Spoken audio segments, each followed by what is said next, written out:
There are various cases of inferiority feelings, and not a few stem from childhood.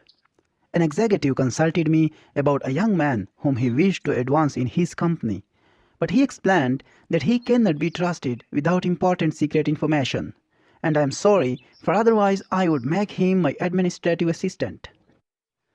He has all the other necessary qualifications, but he talked too much, and without meaning to do so divulges matters of a private and important nature.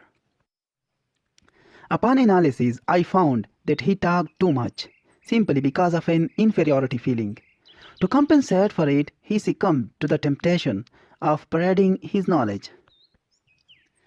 He associated with men who were rather well-to-do, all of whom had attended college and belonged to a fraternity.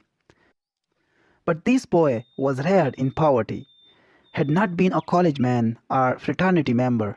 Thus he felt himself inferior to his associates in education and social background. To build himself up with his associates and to enhance his self-esteem, his subconscious mind, which always seeks to provide a compensatory mechanism, supplied him with the means for raising his ego. He was on the inside in the industry. He accompanied his superior to conferences where he met outstanding men and listened to important private conversations. He reported just enough of his inside information to cause his associates to regard him with admiration and envy. This served to elevate his self-esteem and satisfy his desire for recognition.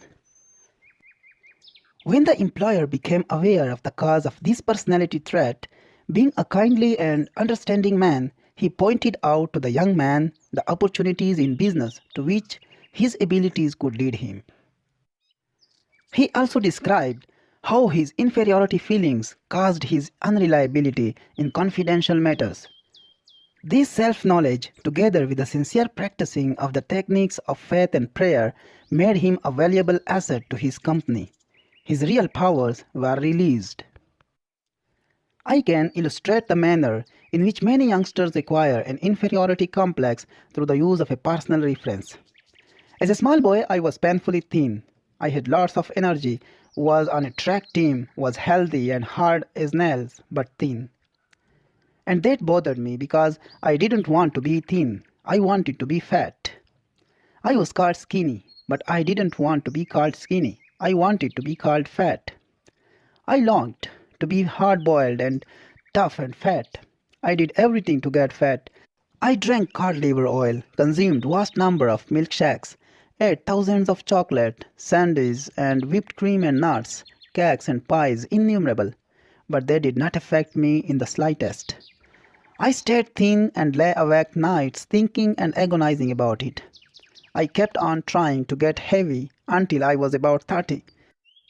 When all of a sudden, did I get heavy? I plied at the seams. Then I became self-conscious because I was so fat, and finally had to take off 40 pounds with equal agony to get myself down to respectable size.